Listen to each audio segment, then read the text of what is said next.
There's so much to talk about with the Cybertruck between its cost-saving measures, its bizarre design, but one thing I think a lot of people haven't grasped is it's potentially one of the most heavily demanded electric vehicles of all time. Tesla does not disclose the hard numbers on how many reservations they've received for a particular vehicle. They won't tell us for the Model Y, they won't tell us for the Cybertruck. The last thing we heard was that within a week of the Cybertruck reservations being available, they had surpassed 250,000 reservations. Of course, I understand, they're $100, it's fully refundable, so there's lots of people that may be reserving one for the memes, lots of people that think, oh, I'll have plenty of money by 2021, yeah, I'll reserve one now. So I'm not trying to argue that each one of these reservations is a guaranteed sale. I'm sure that's not true, and there's also plenty of people that have actually reserved two because they're not sure, depending on when they order one, if they're gonna go with the dual motor or the triple motor, so they just figure, it's fully refundable, might as well put a reservation down on both. But even if we have like 50% of the reservations fall out and they actually don't turn into sales, Cybertruck demand is insanely high because we've had some research done from people that can calculate based on your reservation number what place you are in line, because apparently there was a starting point for the Cybertruck reservation numbers and every reservation since then has just been adding on top of that typical number. And if we look at the dramatic growth the Cybertruck saw at the beginning and estimate how that of course slows down over time, we're not saying that it's a linear growth over time, that, you know, the Cybertruck is getting just as many reservations as it was at launch as it is today. Absolutely not. It slowed down a lot. However, this research group has dictated that by February 18th of 2020, Cybertruck reservations have already well exceeded 500,000 and are going to continue to grow throughout the year. The crazy thing is they have this many reservations and the first deliveries of the vehicle are not even supposed to start till the end of next year. That's a lot of time for people to get comfortable with the design and decide, you know what, I think this might actually end up being worth it. And even though I understand the Model 3 had a much higher reservation cost than the Cybertruck, we did not have it break the internet in this way. Also, pickup trucks are a very, very popular demographic, particularly in the United States. So the fact that we now have one that's competing with a lot of typical high-end pickup truck prices before you even factor in the lower cost of maintenance and all of the utility factors of the Cybertruck, that's why, while this is a very subjective statement, it's not too crazy for Elon Musk to claim things like the Cybertruck is our greatest product ever. This is going to drastically change the EV landscape because there is a hardcore and growing fan base for this Cybertruck demographic that you have companies like Hot Wheels building them up, you have tons of people pushing for Lego to release a Cybertruck Lego kit, and they'll probably sell incredibly well because people are growing on this design. They look at it as being more timeless, they look at it as being functional and also kind of aesthetically pleasing, and you can't deny the genius of manufacturing savings as well, because the biggest concerns people have with buying an electric vehicle, as I've talked about in the past, are the price point and the range. So getting the price point on the Cybertruck as low as possible while also prioritizing range to be incredibly decent, I think was even more important than the exterior design, okay? We have lots of traditional auto companies that are spending a lot of time on trying to make electric cars look cool, which all comes down to personal preference in the end anyway. And if you can sell me on the fact that a particular design choice will make the vehicle more affordable and practical, then that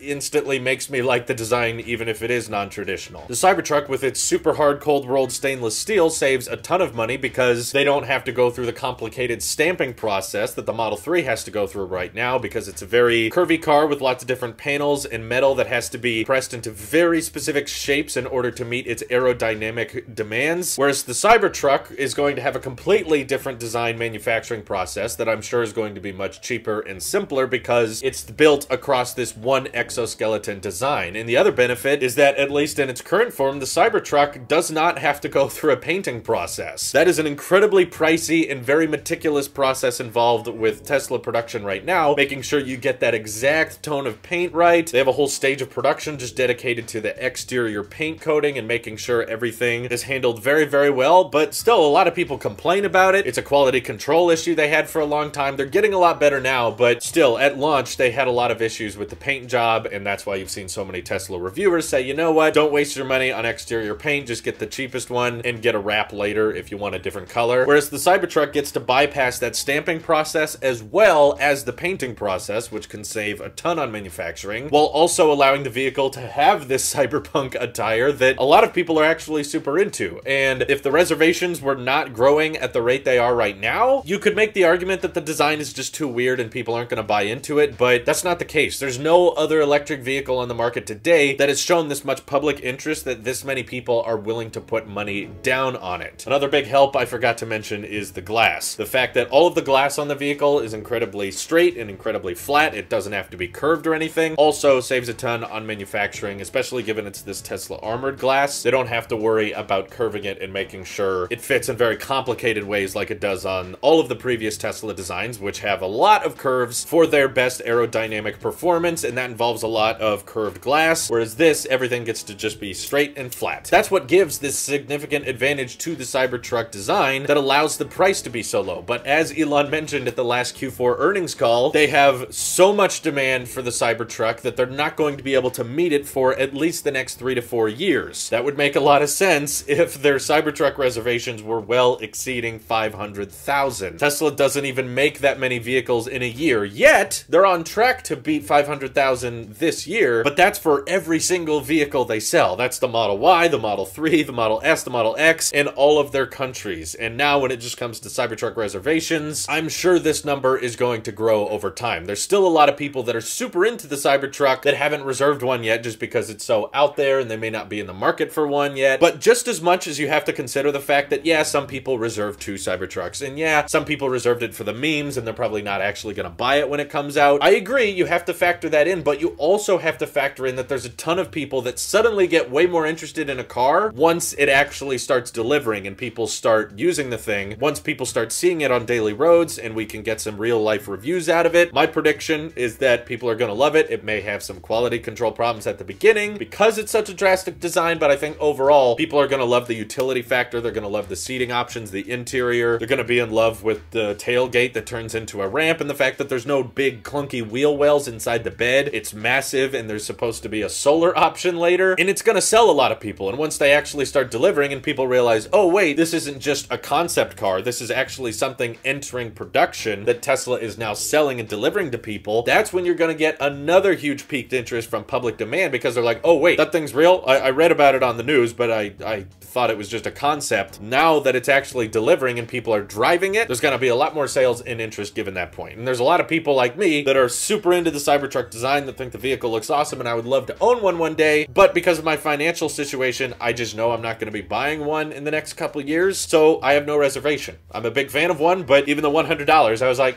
nah, no thanks, I don't need one. So you have to factor in both of those things. I think there will be a substantial percentage of people that end up canceling their order or not following through with it once deliveries actually start happening, but you also have to factor in that once these things hit production, lots of people are going to start reserving, and we still have nearly 2 years of time for people to make up their mind about it. You know, if some of you are watching this video and thinking, yeah, I kind of want the Cybertruck, but now that we're hearing demand is so high, it's possible that if you ordered a Cybertruck right now, you're probably not even going to get it until end of 2022, maybe 2023, because you're going to have such a hard time meeting the tremendous demand this vehicle is already having. FYI, there's not any other electric vehicle that has had reservations grow this high, especially in this amount of time. So not only is it a record for Tesla, they've never presented a vehicle that's had this much attention, but it's also a record, of course, for the EV space as a whole, which means that, yeah, easily 2 to 3 years from now, you're going to be seeing these things on the road just about as much as you're seeing Model 3s on the road right now. Given the price point is so similar, but you have so many other functional benefits to it, there's a lot of people, I think, that are going to be willing to sell or trade in their Model 3 or Model Y to get their hands on a Cybertruck. So, like it or not, this is the bizarre looking pickup truck of the future, and we're going to be seeing lots of them. Let me know what you guys think of the Cybertruck reservations. Do you think this is a load of garbage? Feel free to let me know down below. Thank you guys for watching, and I hope you have an excellent day. Take care.